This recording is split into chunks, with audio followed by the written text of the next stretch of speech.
Everybody's got a story. You just have to listen. Hola, I'm Joe Pardavila, and this is Good Listen. Today, Rachael Madori tells her story. Now, stop me if you've heard this before.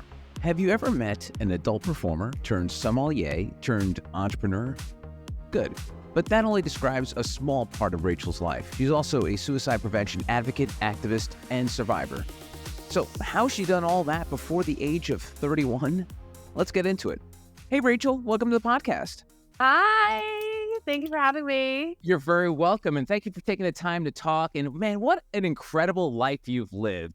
And I like to say that everyone's history is unfolding and being kept track of in real time. Like in olden times, when there was old white guys writing history about something that had happened. But history now, because of technology and the internet, social media, it's being written as we're living it. And so if folks were to pop on this podcast and were to Google Rachael Madori, they'd see you've done a lot of stuff. They'd see a lot. So before we get to the a lot part, tell me about like you as a kid and how you ended up working in the adult industry. Because to me, I always find it fascinating that I feel like most people control their own destiny. I know there's certain people that either because of relationships or family life, they can't make decisions. But I think a lot of us, a majority of us, control our destiny and go on the path that we want to go on. So talk to me about the beginning of your path when you were super young and you were like, yeah, I want to do this thing where I'm just going to start doing adult films. So can you take us back to those early days? Well, so when I first started watching porn, I was I don't know how old. I was like the normal age that you like stumble upon porn. But the porn I stumbled upon was like VHS, like 80s old porn. And to this day, that's the only porn that I watch. Like I won't watch normal like modern day porn. One, because I might see an old coworker and like that's like seeing your teacher at the grocery store, like outside of school. It's weird. So boner totally gone. So I still watch that. But no, the reason I actually wanted to do it, it was so random. I was sitting on like a couch one day and I was talking to my ex-husband at the time and I was like, you know what I really want to do? Like, I really want to be a porn star. And he was like, okay. And I was like, okay. And then I tweeted Brazzers and I was like, I want to be I want to be a porn star. And they were like, okay. And then they flew me down to Miami and I started shooting and like that's literally how I started. I mean, obviously like I got good at what I did to be like moving to LA and like repped by who I got repped by, obviously, but it was honestly quite easy to like get into. But I think like, I don't know, I feel like a lot of stuff like from my childhood has a lot to do with why I made that decision. Like I always was like an exhibitionist. Like I always liked really crazy stuff. I've always only ever did what I wanted. Like sometimes I feel like I was put on this earth to just really irritate people. Like really just like not even irritate, just like rub people the wrong way, right? Because it's like when people speak to me now and they see that I'm an author and that I'm a sommelier and that I have like these things that people deem as intelligent, and then they find out that I also used to suck dick for a living, it gives them this little twitch in their eye. And I love doing that to people and just really shaking up their idea of like what humans are actually capable of. And we're capable of a lot, apparently. It's so funny you bring me back because I think I'm a little older than you, but as a Gen Xer, the only kind of adult video we had access to was in basic cable. If you flipped over to the adult channels but didn't subscribe to it, you would get the wavy gray lines and you could kind of make out what's going on. So that was, and then obviously magazines. But in terms of video content, it was basically if you had a friend whose dad subscribed to the Playboy channel, or you look through the grainy static of an adult video channel that was on your cable that your parents didn't sign up for, obviously. So you're bringing back a lot of memories for me. And one of the things one of the themes of my conversation stuff I write about is like how we've come as a society. Like as much as people want to shit on, oh, the world's gone to hell, everything's terrible. Like we've come a long way because you, Rachael Madori, if you were to do your entire career track in the 1960s and then came up in the 80s and tried to be a sommelier, run businesses with that background and history, people are like, no, want nothing to do with it. So I find that it's amazing how far we've come where people's sexuality and past doesn't hinder them from what they want to do in life. What do you think about that in terms of like the sort of the timeline of this earth that you lived on and how you're able to do different things now? It's really great that we're able to do different things, but obviously, if it was the 1960s, like, that would be it, right? You get one choice of being naked on camera. That's it. Once you make that decision, like, that is what you do for the rest of your life. Like, you don't get to make another choice. So I do think that it's fascinating that I have more choices, but the repercussions of being a sex worker, like, are much, much, much, much, much more apparent than I, like, had initially thought. Like, I got disowned by my family for a while, which I was cool with because I'm like, I'm gonna do what I wanna do. You will come around eventually. Like, I'm happy. That's what matters to me. Like, this is not your problem. But, like, when I left and I started in the wine business, like, I used my real name. Like, I never hid from it. I put it on my website. Like, it was never something that I tried to hide. I was always, like, excitedly open about it. And I was rejected by a lot of people that wouldn't work with me, restaurants that didn't want my name associated with it. A lot of people that were just like that, like, we can't have someone like that on our team. And I'm like, okay, like, I'll keep trying, which is why, like, I went to 3 different schools and I got 3 different certifications, just having to be better than everybody else because of what I used to do. So it's like, yeah, I can have as many careers as I want now, and I love having multiple careers. I think it's a blast, but it's also like those repercussions of being a sex worker or being a woman are still there, and it really sucks. And now, like, speaking of timelines, we're in this weird situation where now, like, sex work, like, being a porn star, like, isn't cool. It's not cool, but it's not like what it used to be because Yeah. there's OnlyFans and there's cam sites and, like, I used to have an OnlyFans, like, I don't knock those, but, like, now it's like anybody can make a video and post online, and now it's like, it's kinda cool. It's like, well, that's another bag you got, like, that's another hustle that you have, like, and no one really talks shit on it. When I was doing it, like, it was really crazy. It was like when the industry was the industry, and it was a lot of fun, and it was a blast, but it was crazy, and it was a lot more frowned upon than even now. So, like, I think I'm excited now that women are able to do it a lot more, and, like, guys are able to talk about it and, like, get involved in the industry as performers more. Like, it's fascinating how it's just the sex industry is just so evolving. Like, even from the point I was in it, like, it was very taboo when I was in it. And now it's like, oh, like, whatever, like, you have an OF, like, whatever, I have one too. So I think it's a fascinating trajectory, but I think no matter what, there's always gonna be repercussions. Yeah. If you're a woman in the industry, there's always gonna be repercussions, like, no matter what. It's funny. The adult industry almost sounds like it reminds me of that old Yogi Berra saying where he goes, "Nobody goes to that restaurant anymore because it's too crowded." That's like the adult industry now. It's just like Yeah, another it's industry. It's another. oversaturated. Isn't that? But that to me, I think that's pretty cool though. That we've come along that way. And you talk about being a woman, and I know there's been a lot of think pieces written about this, about the power of feminism in the adult industry because women, control, have total control nowadays. Obviously, I know there's bad situations in it, like any industry. But talk to me about the feminist angle in and being an adult performer. Oh, I love it. It's like, the sense of control is what's great, but it's just the fact that, like, that entire I think for me, it's a little bigger than just, like, being a woman and being sexy, being on camera, and, like, feeling confident that, like, someone's filming me fucking. Like, for me, it's a lot bigger than that. It's the fact that there would not be a guy sitting in front of a computer, Googling my name, getting the lube, going through the process of jacking off. Like, it's the fact that I know I am creating content that someone is about to do that to. Like, that sense of power that I hold is amazing. And I think that's it just makes, as a woman, that just, like, it's just so much fun to, like, have that amount of power that you can make something so pleasurable that someone else is going to enjoy. Like, that's really, really hot. And, like, in the industry, when you, like, walk on set, like, you're the one who is in charge. Like, you make your yes and no list. Like, you get called what you want to be called. You get paid what you want to be paid. Like, it's empowering in the way that, for example, I had this really amazing letter written to me once, and this woman was telling me about her marriage and how it was falling apart, and then they had found my videos, and there was just something about me and, like, the way that, like, the chemistry of my videos was that they both really, really enjoyed. So they started watching my videos, which got them back into the bedroom, which got them back into fucking, and the marriage got better.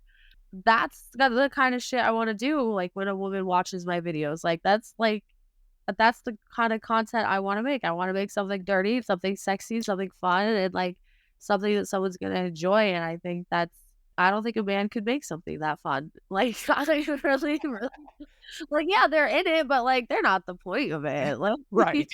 No one's watching the guy. No, no. yeah, like I love my fellow male performers, but there's just this for me, it might be because I have a problem with power. Like it's a power thing. It's a power trip for me. Like absolutely love that that whole thing, like the whole orchestration was happening because of me. I was the one getting fucked, you know? Like I love that. I like when the world revolves around me because mine does. That's so cool. And before we get too far afield, I want to talk about the normalization of everything now. And I don't want to get into the politics side of this, but how amazing to you is the story with Donald Trump whole thing is the fact that, this presidential candidate and president involved with an adult film star.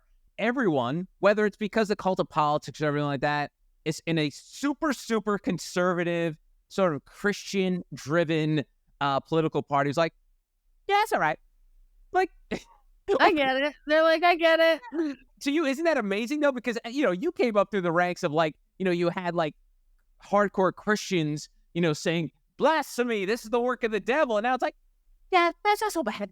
Yeah, that's not so bad. I mean, also, it's honestly because they've all every politician has fucked one of us. Like I don't know what people thought they were doing, but male politicians are not doing their jobs. Like what they are fucking us. Like of course they're like, yeah, that's fine. Like of course, because he's a politician. They fuck porn stars. That's just what they do. It's it's so funny. Sometimes my boyfriend, I just started dating someone 3 months ago after 4 years of being single, so it's crazy. And he's like, and he's like, he's a normal guy. Like he owns a mechanic shop in Queens and he's chill. And I love him. And it's like he was like, yeah, sometimes I look at you and I'm kind of shocked. Because he knew who I was before my car broke down and ended up in his shop. He didn't realize it. He was like, she looks familiar, but whatever, I'll just roll with it. And I asked him out. I was like, let's go out. Let's go out for dinner or something. And eventually he was just like, I just need to tell you, I know who you are. And I was like, yeah, I figured we were gonna have this conversation eventually. But now it's been 3 months and he realizes the shine wears off and I'm a normal human being and I'm a complex creature. And he's gotten to know me and he looks at me and he's like, yeah, sometimes I'm still really, really surprised. He was like, I just get to wake up in the morning and fuck my favorite porn star. I don't know. And it's just your Jeep broke down in my shop, randomly. This is the most X-rated Hallmark movie ever. Yeah. Porn star dates mechanic. When did he reveal to you that he knew who you were? Which, how far along were you guys? Probably the second or third date. Okay. So it's not like he's, because I wonder a guy like that, I'd be suspicious of he waited till 10th date, be like, I just started putting 2 plus 2 together, put the right string together that you worked in adult films. That's honestly a big fear, especially even though I've been retired for almost 7 years, it's still a big conversation to have. I've had dates with people and I've explained to them what I used to do for a living. And they're like, absolutely not. I'll never see you again. I'm like, okay, bye. See ya. Okay. But it's a big conversation you always have to have with someone that you might be in a romantic relationship with because people are mean and people sabotage things and it was just I'm glad that he said something sooner rather than later because it just would have been awkward. But yeah, super sus. That would have been really a year down the road. But you know what? It just came to me. I just realized it. Yeah, that would have been bullshit. You mentioned your retirement 7 years ago.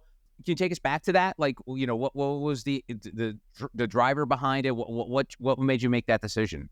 Well, I had done so much in the industry, as in the variety of scenes that you could do. The subcategories, drop down menu, Genres. Done them all the genres, done them all. So I was. Not that I was bored, but I was at a point in my career where I had to make a choice of would this be a career for the rest of my life? would I start a company? Would I become a director? Because female performers typically will go in the direction of becoming a director. Male performers will do similar things so that they're not in front of the camera anymore, but they're still able to create, the visions that they want. And so I had that choice of doing that or of doing something completely different and just starting from scratch again. And I had started being a lot more vocal with my work with suicide prevention and with mental health. And there was this weird friction that started to happen with my fan base of like when I would discuss mental health and suicide prevention and addiction and recovery. And then this friction of what I was supposed to be online, which was this sex symbol, like, why are you talking about these like really important things when like I'm really just here to jack off to you, which I understand, but like it's my Twitter, so I'm gonna do whatever I want. There was this really strange friction between my fans and between people that I was meeting in my advocacy and people that I was meeting in my philanthropy as opposed to people that I knew in the porn industry. So those worlds were starting to collide and I was like, this is getting fucking weird. I already made the money I wanted to make. I already did everything I wanted to do. Like I won the awards I wanted to win, and then I was like, okay, like it's time for me to go. So I just left. I told my manager, I was like, I'm going to restaurants. I'm gonna be a wine expert, and he was like, okay, I support you. So he gave me the thumbs up and the good luck, and then I went into fine dining, and now I'm a fucking rock star. That's great. That's awesome. And you talked about that friction you were having from fans, and this is something where a lot of high profile people have had to deal with, especially since politics have kind of come to the forefront of everyone's life. And I remember speaking to a lot of whether celebrities, actors, chefs who had followings because of their performing or whatever they did, but then they wanted to weigh in on their politics, and they got this friction. Here's a name that people don't like to mention anymore, but Mario Batali, who I knew for many, many years. He's pretty much canceled now. Is he still alive? He is. He's very badly burned, to use a line from Austin Powers. Like he's radioactive. Radioactive. Okay. Yeah, he's pretty radioactive. If you're looking for a really demented documentary, there's one on Discovery about him that will tell you all you need to know about him. But I remember back in like 2016 when the whole Trump thing started, he's a dyed-in-the-wool liberal, and for, as you know, superstar chef would like share recipes and tips and everything like that. But he would also get political, and people would all just like besiege his Twitter feed, like, hey man, I'm just here for recipes and your feel good vibes. I don't want to hear about about all this politics stuff. And I remember speaking to him at the time because I was working in radio in New York and I used to be a guest a bunch. And I said, I'm like, why do you bother? Why do you do that? Like, you're going to set people off. He goes, I don't care. This is me. When I started this Twitter feed, I wanted it to be me. So it's going to be feel good vibes. It's going to be cooking. It's going to be me in my goofy clogs on my moped, but it's also going to be me about my feelings. And if people are turned off by that, I'm confident enough in myself that if I lose a few people, that's fine. So it's funny to see how people cope with this, because some will go one way or the other. They'll go all in on being their true self, or just kind of hold back and not say a thing that might upset people. And you chose the path of righteousness because a subject that was really near and dear to you, which is suicide prevention. Would you mind sharing how that became part of your life? Well, mostly because I try and kill myself often. I started when I was 14 and I've survived 4 attempts so far. Now that I'm on medication and I go to therapy every week and I've finally have my diagnoses in line, I have actually been in remission for a year and a half. It's been amazing. So not only being a survivor, but also having lost a few friends to suicide, like it's just something that nobody talks about. They won't even say the word. Like it actually took me a while to be able to say suicide. Like I'm like, like I don't want to say like that S word. Like, no, it is what it is. Like this is how people die. This is just, it's a fact and people need to talk about it. And the less we talk about it, the more it's going to continue to happen. So I started working with the American Foundation for Suicide Prevention. I did their social media for their Los Angeles chapter for a few years. And then I shared my actual survival story, like one of my survival stories, like the most like recent one at the time, at a Survivor Day event, where I just explained my story for the first time in front of my father. He had never heard me like explain my story. And I asked him to come and be in the crowd and listen to me when I went up on the podium. And then I do some volunteering with the New York City chapter, obviously, since I'm based, out of New York. And yeah, so I just work with them and I talk about it. I have a bumper sticker on my car that has the little hotline number on it that says, if you are in a crisis, call and text this number. And I do my best. I don't know. I feel like eventually everybody will find a cause, something that doesn't have to do with you, something that isn't centered around yourself and something that betters society. I think everybody inherently has something, whether they were born to do it or circumstances in their upbringing, evolved them into this advocate for it. I think everybody can find something like that in them. That's what we're supposed to do to at least make a positive impact on society. And mine happens to be people who want to hurt themselves.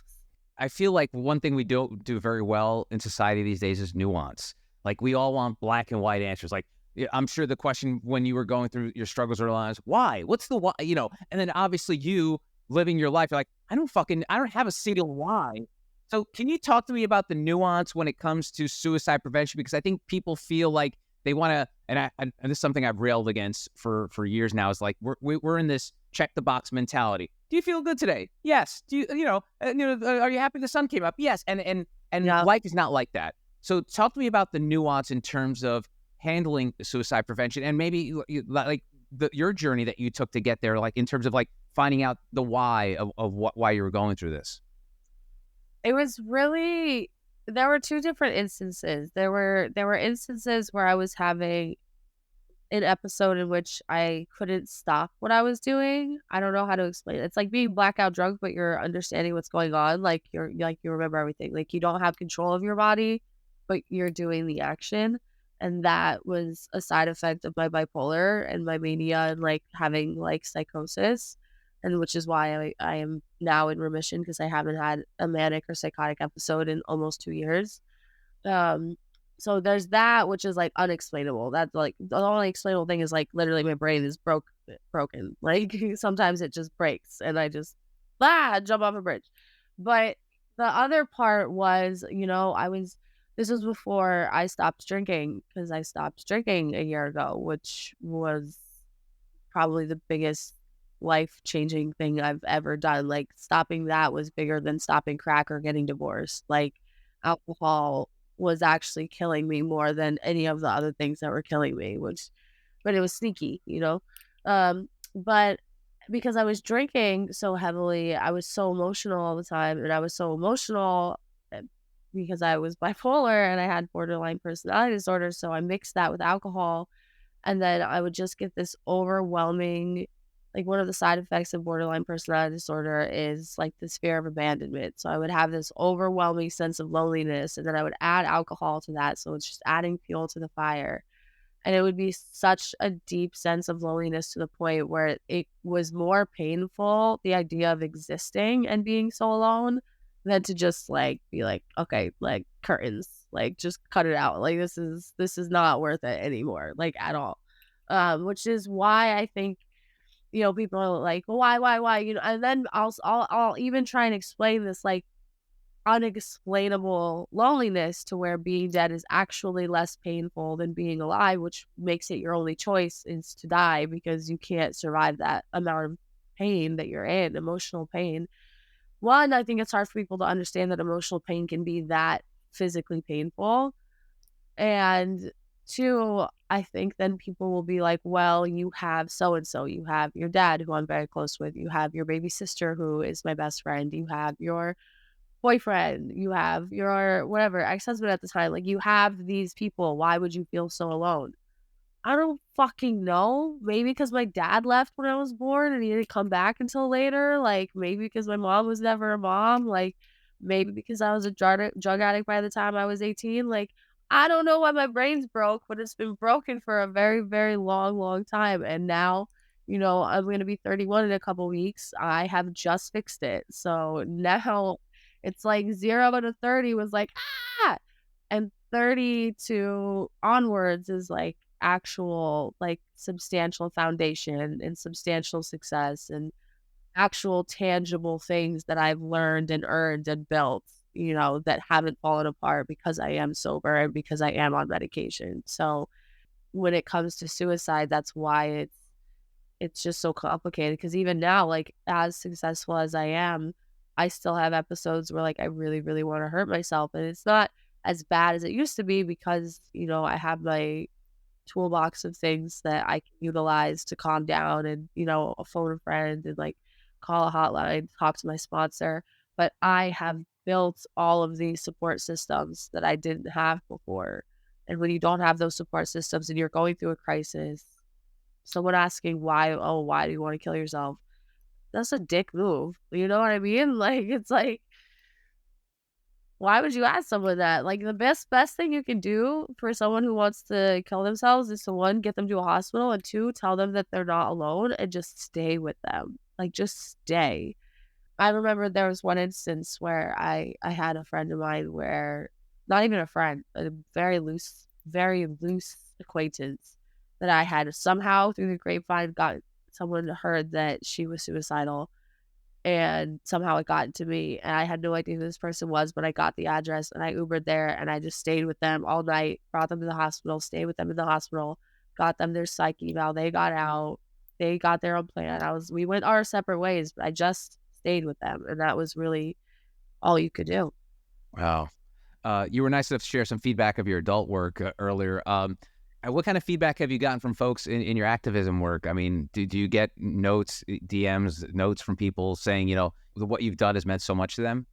I do. I get a lot more emails and a lot more, like, messages and stuff on Instagram. Like, I filter through all the really shitty messages and all the really good ones.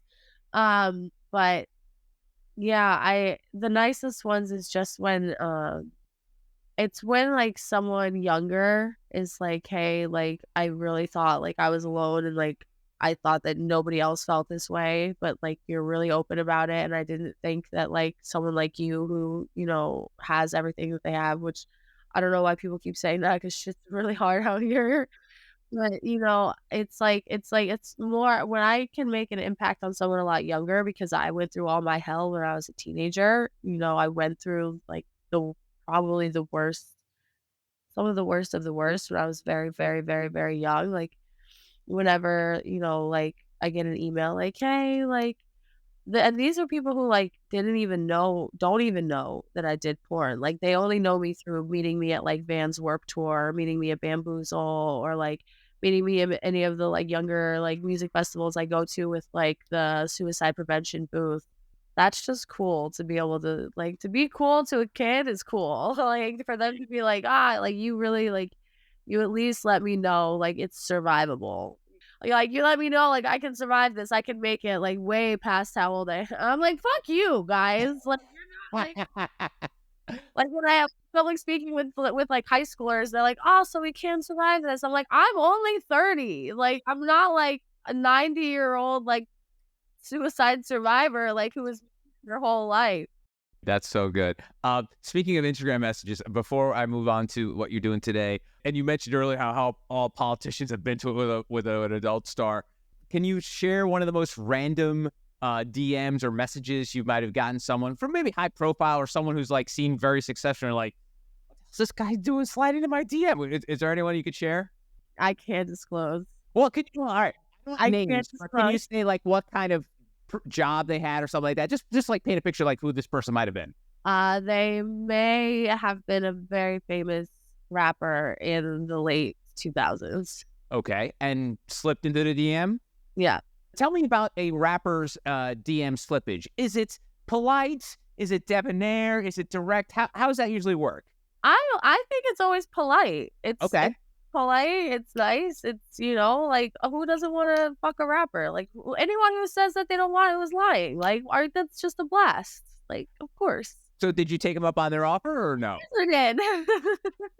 So now I know why you don't want to share the name. Okay, now I get it. Okay. All right. So lastly, let's talk about what you're doing today. And I want to talk about wine. And so full disclosure, I've got a really terrible relationship with wine and mine goes way back. So I went to Catholic school in Jersey City, St. Paul's School, no longer there. But in second grade, they bring in sort of like the priest to come in and do like, I guess, a training of the communion.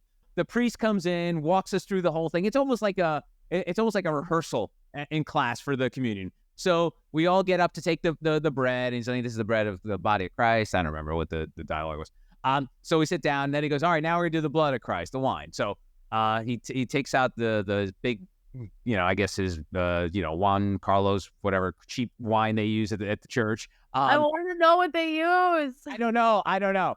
So we get up, and I take the sip. First time I've ever had any kind of alcohol in my mouth or whatever. As I start to walk back to my desk, I projectile vomit in front of the entire class. No, you did not. Yes. And to this day, when I smell wine, and I'm an adult, so I often go to restaurants and smell wine, I'm automatically transported to 1982 St. Paul's School in Jersey City about the time I projectile vomited from drinking a sip of wine. It was just a sip. So I cannot drink wine, Rachel. And I know this might pain you because all of it, white, red, rosé, orange, nothing. Champagne, Cava, sparkle. I'll do a sip of champagne on like New Year's, but literally. Wow. So now you know where I'm coming from on wine. Tell me about your love of wine, because it sounds like, to borrow Jesus Christ, it's in your blood, the love of wine. Tell me about that. Oh, wow. Priests really been fucking up kids for a while, huh? Oh, yeah. Yeah, it's part of their brand. Yeah. I do love wine. I do love it. What's funny is when I talk in AA about being an alcoholic and being a sommelier, they're like, that's hilarious. I'm like, I know. It's really crazy that I would get a degree in the thing that I'm addicted to, which I obviously didn't take reins of until a year ago. And I've been a sommelier for 6 years. So 7 years now. So I love it. I think it's beautiful. I think it's fascinating that it has been around since the beginning of time, and that it's always been a commodity, and it's always been a necessity for the wealthy. It has this long history on top of the fact that there's so many new people adding to the industry now. There's so many more women. There's so many more people of color. There's so many less old, wrinkly, no offense, French white dudes that are like just trying to keep it like a boys club to create wine and what can be put on a label and like what it's supposed to taste like and what it's supposed to pair with. Like, it's changing into something so much bigger and so much more exciting that I love it. I don't do it anymore because I go to jail when I drink. So at this point, what I do is I do quality control at the restaurant that I run. So I run a restaurant in the West Village, and like, I can taste and spit. I, straw drinks and I spit.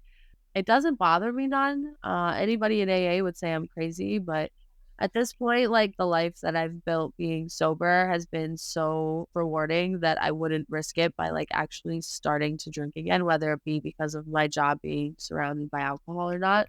But I just think it's just beautiful. Like, I love being able to go to a table and be like, okay, I can give you a $20 bottle, a $50 bottle, or a $500 bottle, and they're all going to be fucking amazing, but this is your call. This is your show.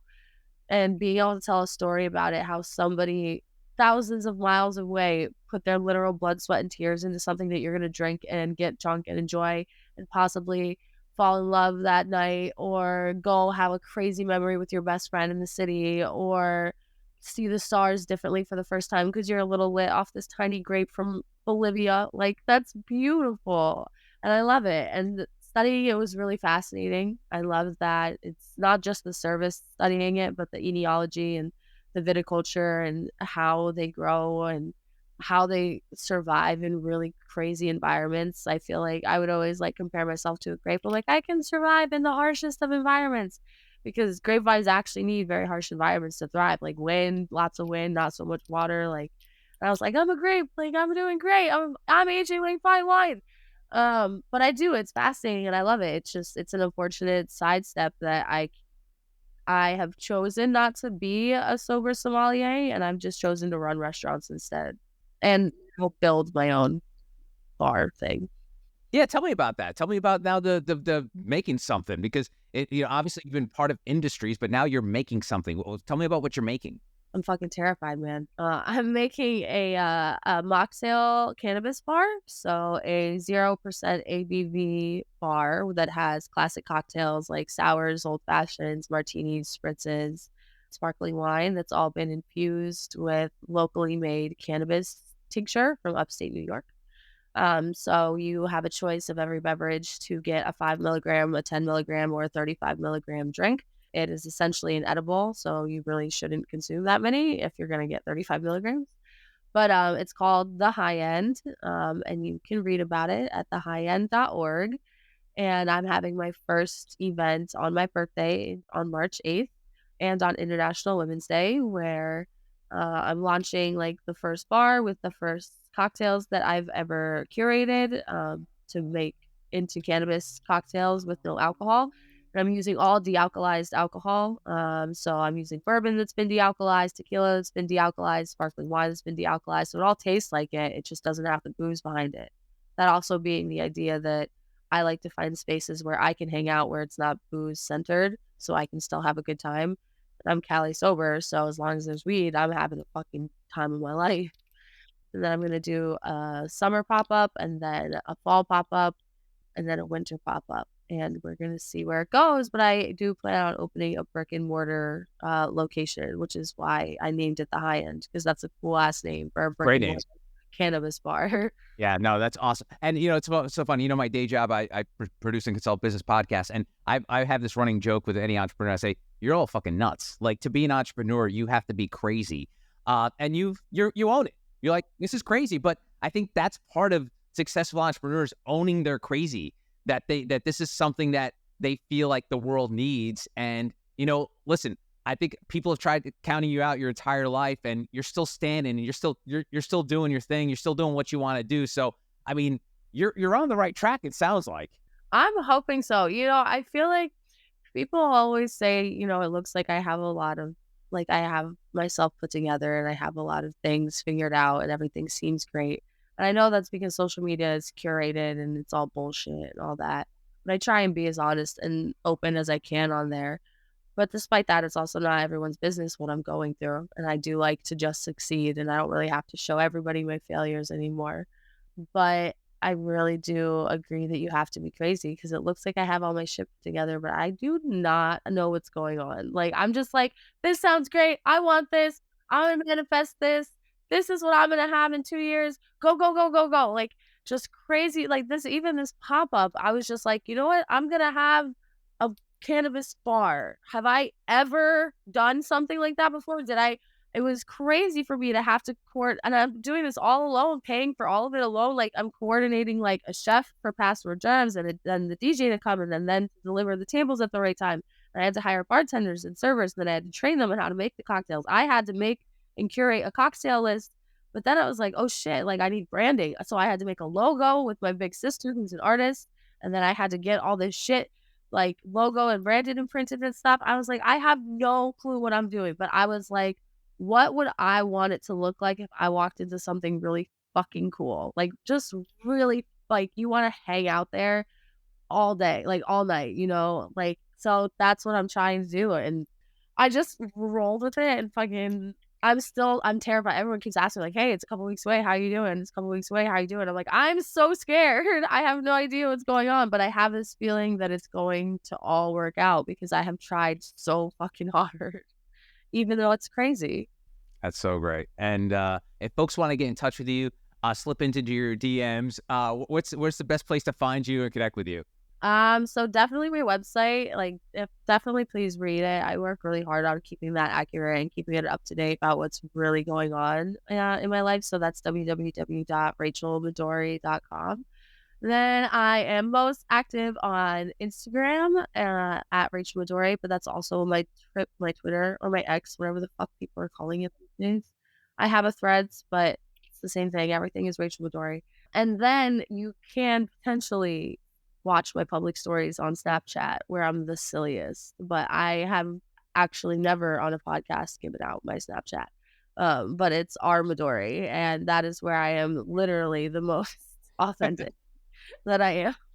Well, awesome. Thank you very much for sharing your journey, and it's been so great catching up, and it sounds really exciting. I cannot wait to see, because I mean, honestly, I always tell people, when you come up with a name for something that sounds like it's already existed, you've hit a home run. Like, the High End sounds like something that should be right.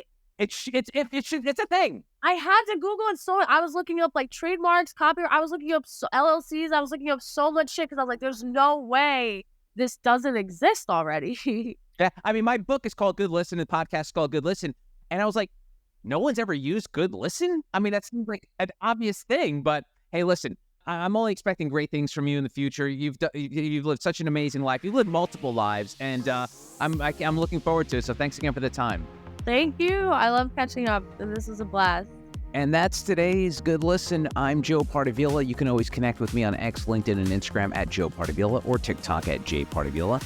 If you want to reach out to me, feel free to shoot me an email at joepardavila@protonmail.com and tell me your story.